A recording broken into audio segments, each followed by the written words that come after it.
सिंह के नाम से प्रसिद्ध कांग्रेस के स्टार प्रचारक और मध्य प्रदेश कांग्रेस के समन्वयक भास्कर राव रोकड़े ने प्रत्याशियों के समर्थन में क्षेत्र में परंपरागत पेशेवर अत्यंत पिछड़े समाज के लोगों को संबोधित किया और कहा कि कांग्रेस की सरकार बनते ही राज्य में ओबीसी वर्ग से अलग अत्यंत पिछड़ी जातियों के लिए ईबीसी वर्ग की व्यवस्था दी जाएगी। ईबीसी वर्ग को SC/ST वर्ग से अधिक सुविधाएं दी जाएंगी। क्षेत्र के प्रबुद्ध साथियों, माता बहनों, भाइयों, युवा साथियों, हमारे सम्मानीय पत्रकार बंधुओं, साथियों,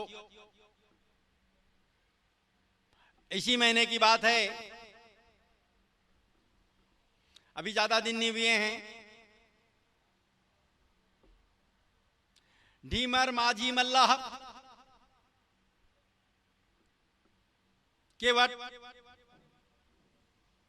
बर्मन ब्रैकवार सोंदिया आदि उपजातियों के नाम से माझी समाज, माझी वर्ग के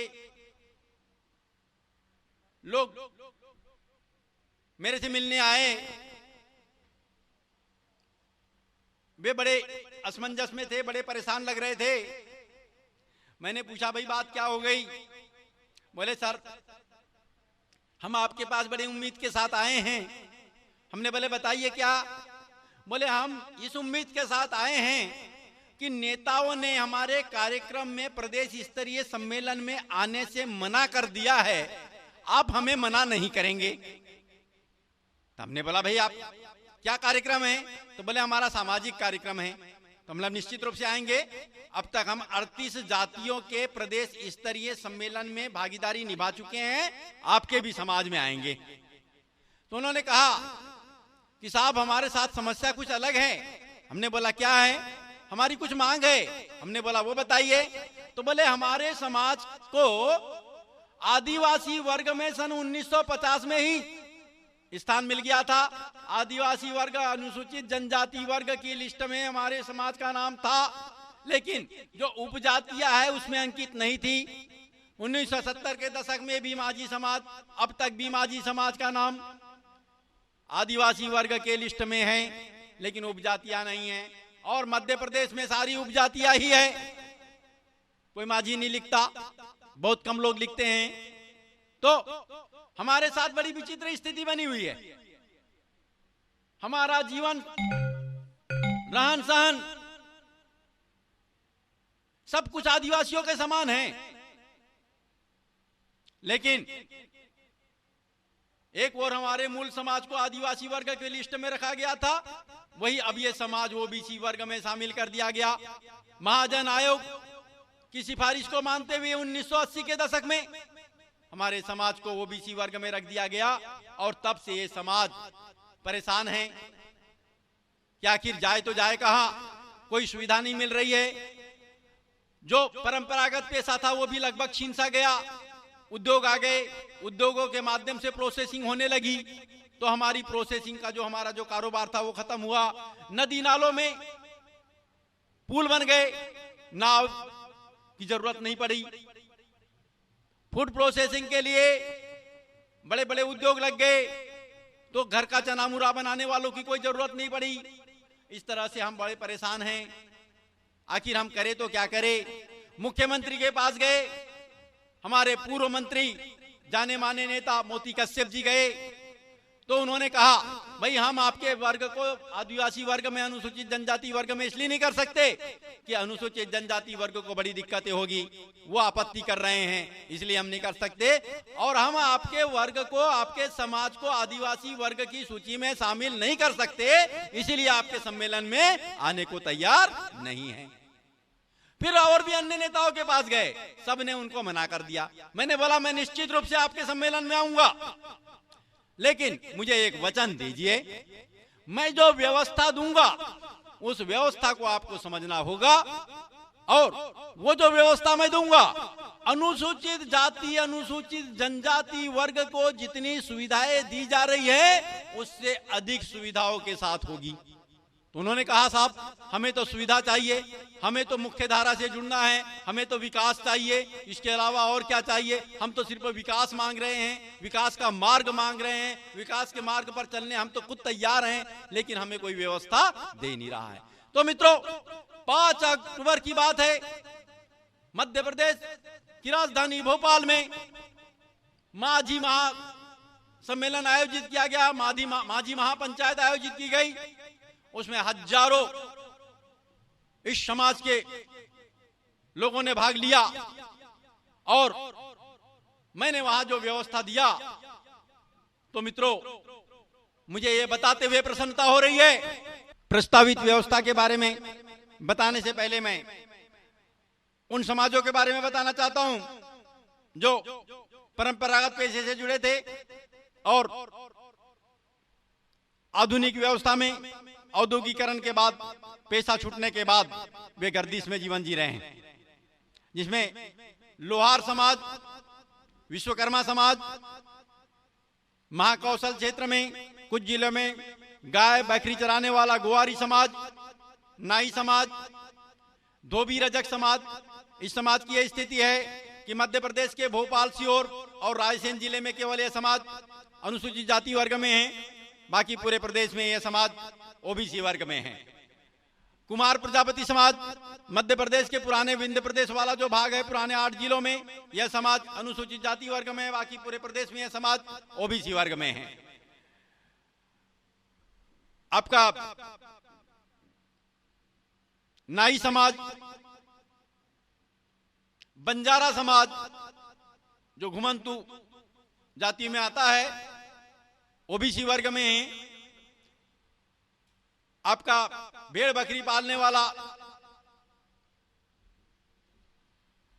पाल समाज,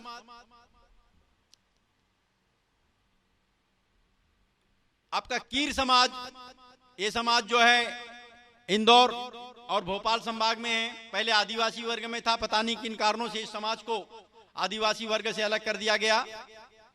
पनिका समाज, ये पुराने विंध्य प्रदेश में अभी भी जो पुराने जिले हैं वहां अभी भी यह समाज जो है आदिवासी वर्ग में है, बाकी पूरे प्रदेश में यह ओबीसी वर्ग में ले लिया गया है। इसी प्रकार गायरी धनगर समाज, ये भी चरवाहा समाज होता है। तो और भी कुछ समाज इस टाइप से हैं। ग्वारी समाज की तो स्थिति यह है कि वे पूर्णतः आदिवासी के समान ही जीवन जीते हैं, वनांचल में ही रहते हैं, गाय भैंस चराते हैं। तो इन समाज की बड़ी विचित्र स्थिति बनी हुई। कुछ समाज तो परंपरागत पेशा इसलिए छीन लिया गया कि उद्योग बढ़ गए, जैसे फूड प्रोसेसिंग इंडस्ट्री बड़ी आने से ये ढीमर माझी समाज जो लाही मुर्रा चना बनाते हैं, ये सब उद्योगों में बनने लग गया। नदी नालों में नाव की अब जरूरत नहीं पड़ रही क्योंकि पुल बन गए। ऐसे ही सब समाज है जिनका व्यवसाय छिन गया परंपरागत, और अब आजीविका चलाना इनके लिए कठिन हो गया है। तो इन सारे समाजों को अत्यंत पिछड़ा वर्ग में शामिल करने की आवश्यकता है। अत्यंत पिछड़ा वर्ग अर्थात ईबीसी। ईबीसी का मतलब क्या? Extremely backward class. ये कि नया क्लास होगा, तो आखिर इस क्लास की क्या व्यवस्था होगी? अरे भाई, ये वो समाज है, अगर ये आदिवासी वर्ग में भी रहता है तो आदिवासी वर्ग जो अब कुछ समाज उसमें से जो विकास को मुख्य धारा से जुड़ चुका है, उस वर्ग के साथ भी ये प्रतियोगिता नहीं कर सकते। अनुसूचित जाति में रहता है तो अनुसूचित जाति वर्ग के जो अब प्रगति को प्राप्त कर चुके समाज हैं, उस समाज के साथ ये प्रतिस्पर्धा नहीं कर सकता। इसलिए इस समाज को ईबीसी वर्ग की जो समाज है, ईबीसी वर्ग की जो जातियां हैं, इन जातियों को एससी एसटी वर्ग से भी अधिक सुविधा देने की जरूरत है, और ये देनी होगी ईबीसी वर्ग की। अब बात आती है, मुझको पत्रकारों ने पूछा हर जगह, ये कैसे होगा, इसका वैधानिक रूप क्या होगा? तो पहले ईबीसी आयोग बनेगा। ईबीसी आयोग ये निर्धारित करेगा कि किस किस जिले में कौन से ऐसे समाज है जो पेशेवर समाज रहा है, जिनका पैसा छूट गया है और जिनका जीवन अब आजीविका चलाना जिनका कठिन हो गया है। ये समाज का पहले चिन्हांकन करेंगे, उसके बाद में उन समाजों का जातिगत जनगणना होगी, उनके आंकड़े निकाले जाएंगे और आंकड़े निकालने के बाद में विधानसभा के अंदर में ये प्रस्ताव लाया जाएगा कि इतने % क्या आरक्षण इनको राज्य दे सकती है। राज्य काय में दे सकती है? स्थानीय चुनाव, पंचायत चुनाव, निकाय चुनाव में दे सकती है, प्रदेश स्तर की नौकरियों में दे सकती है, तो आरक्षण की व्यवस्था भी दे सकती है। इसके अलावा क्या होगा? प्रत्येक समाज के लिए, जैसे गोवारी समाज है, गोवारी विकास प्राधिकरण बनाना पड़ेगा, धनगर गायरी विकास प्राधिकरण बनाना पड़ेगा, रजक जो समाज है उसके लिए अलग प्राधिकरण बनाना पड़ेगा, कुमार समाज के लिए जो माटी कला बोर्ड बनाया गया है उसको प्राधिकरण में बदलना पड़ेगा। इसी प्रकार कीर समाज के लिए अलग बनाना पड़ेगा, पनिका समाज के लिए प्राधिकरण अलग से बनाना पड़ेगा, लोहार विश्वकर्मा समाज के लिए प्राधिकरण अलग से बनाना पड़ेगा।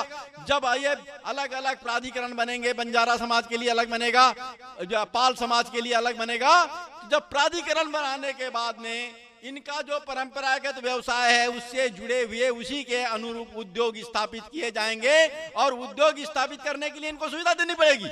अगर किसी औद्योगिक क्षेत्र में उद्योग लगाना है तो उसको लैंड सब्सिडी देनी पड़ेगी, कैपिटल सब्सिडी देनी पड़ेगी, इंटरेस्ट सब्सिडी देनी पड़ेगी और हर प्रकार की सब्सिडी देने के बाद में उनको औद्योगिक क्षेत्र में स्थापित करना होगा, तब जाकर इस समाज का विकास होगा। शिक्षा के लिए आरक्षण देना पड़ेगा, शिक्षा के लिए व्यवस्था देनी पड़ेगी।